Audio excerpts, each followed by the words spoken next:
Hi everyone, it's Tracy here, back with another card video.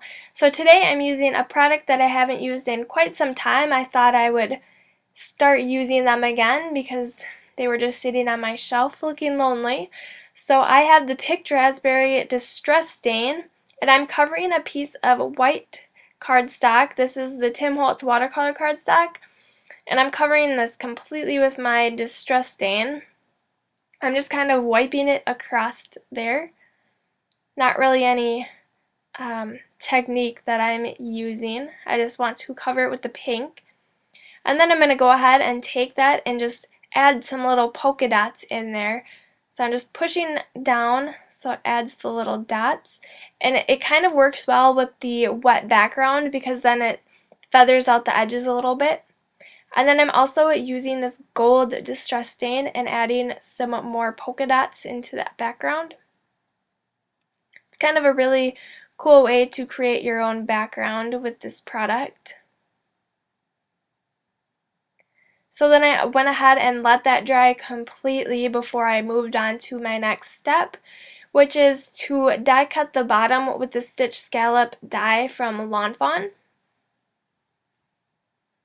I chose the medium size, and I'm going to go ahead and tape that down with my washi tape.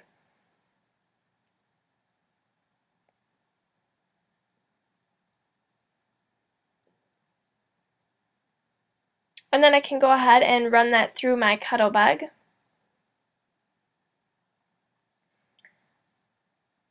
And my sandwich plate in my Cuttlebug is the A plate, C plate, my paper and die, and my B plate. You could always do this with whatever die cutting machine you have and love. So then I can pull that out of my plates and remove my die from there.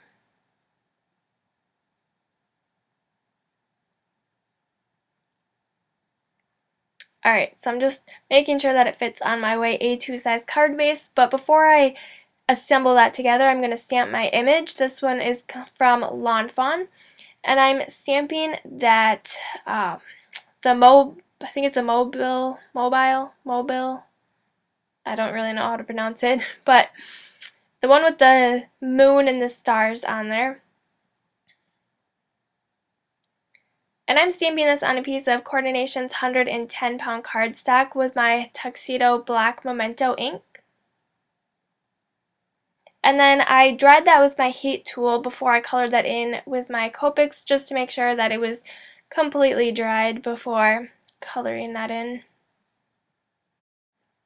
Alright, so I'm not doing any fancy shading or anything like that. I'm just coloring the moon in with the Y17. So since I'm just adding the color, not doing shading, you could always use colored pencils, any other type of marker, the Zig Clean Color brush markers, distress markers. I'm coloring in the larger star with the RV09, and then I'll color in the smaller star with the RV11, which is a lighter pink color.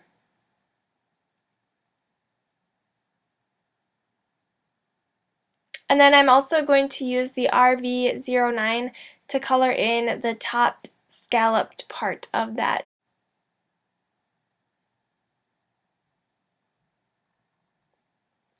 And then I went ahead and fussy cut that out. So I left a little white border around the edge because otherwise that would be extremely hard and very delicate to fussy cut out. So next I'm going to stamp my sentiment on a strip of white cardstock. I chose the one that said Bundle of Joy. I just thought it was better for any baby cards. You could use it for a shower or after the birth gift or whatever. So I went over that with my powder tool, and then I'm going to stamp this with my Versamark ink. It's the clear sticky ink that you use for heat embossing. So I'm stamping that on the right side of that cardstock. And then I'm going to cover this with the American Crafts Gold Embossing Powder. And then heat that and melt the embossing powder with my heat tool. So now I can go ahead and adhere that onto my Distress Stain piece.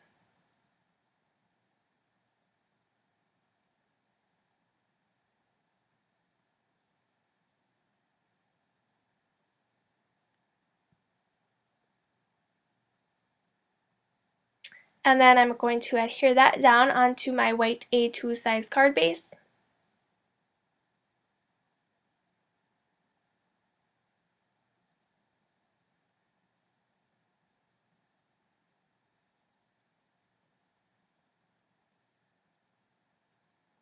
Alright, so then I can adhere that down. I'm going to use some 3D foam squares from Best Creation. I have the smaller ones for this. Just adding some of those to the back of that.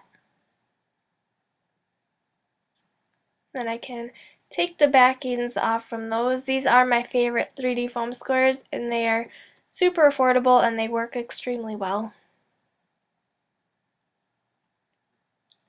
And then I'll place that down right next to my sentiment.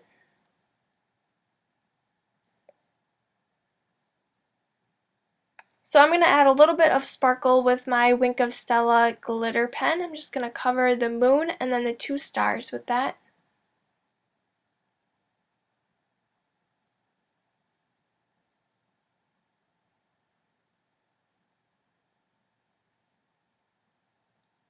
And then I'm going to add a few sequins. These are from Avery.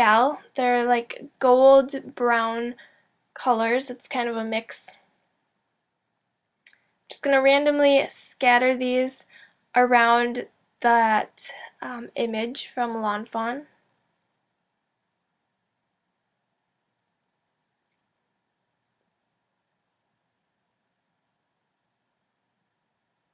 And then I will adhere those into place using the multi-matte medium. I just like to place a dot down and then put my sequin in there and then press it down into place.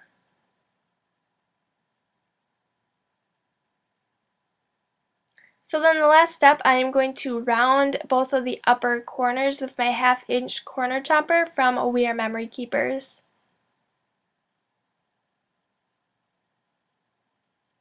Alright, and then that is my finished card for today. So don't forget that all of the supplies I used on this card are linked down below. So thank you so much for stopping by. Don't forget to subscribe if you're not already, and I will see you back here next time. Bye!